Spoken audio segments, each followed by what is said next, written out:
Yeah, I mean, this year has been just like such a journey, I feel, and my biggest goal, I guess, or my purpose was to find my relationship with BMX again.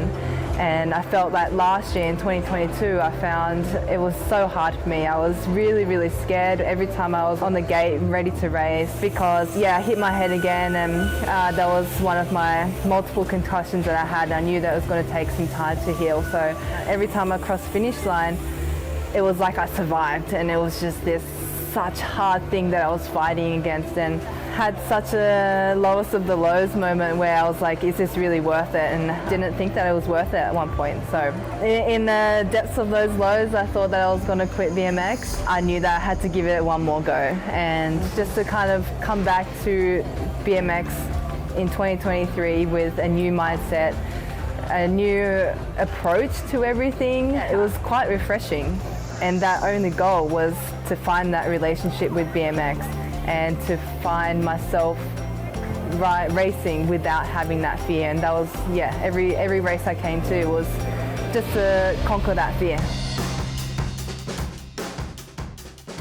Yeah, when I finished that whole season, it made me instantly think about how important it is to go through these low moments in your life, because it made me change those things or made me do the things that I needed to do to come back that next year and achieve all these things.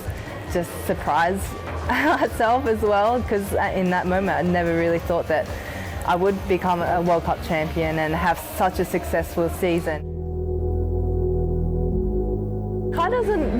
He doesn't come across when I'm at the top of the start hill and more so focused on my performance, what I need to do in that moment. What I did this year and last year was that I was wearing his number 77 as my career number, and I guess even though he's not coming to the races with me, he's not racing anymore, it's like to be able to represent him in a way is really special for me because of how much he has given me, introducing me into this sport.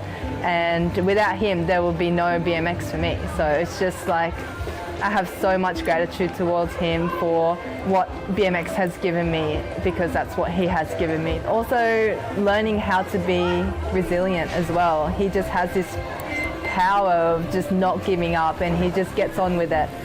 And unconsciously, I think that's just instilled in me as a foundation. And I think I'm just, really grateful that he's been there for me this whole journey, and having that number 77 plate is so special. I keep representing him in some way every time. I think that I'll just keep using number 77 for as long as I can.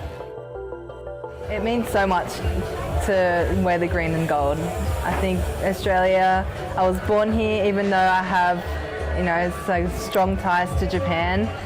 I feel like I'm Australian. I have an Australian accent. I have so much connection. I think this is where I grew my love for BMX and how I was able to kind of kickstart my career. It was in Australia, so I think that representing Australia at the Olympics or anywhere I go, it's such an honour.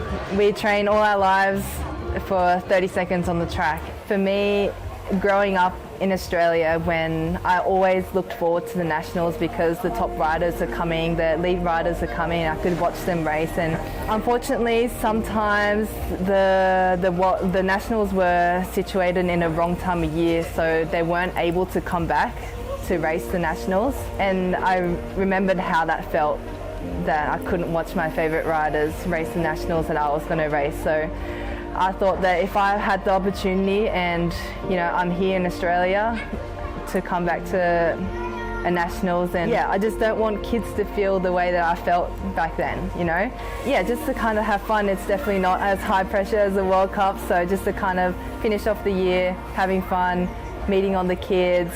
And I love BMX for what it has given me, this strength and this resilience, and I guess this feeling of, that motivation to keep going.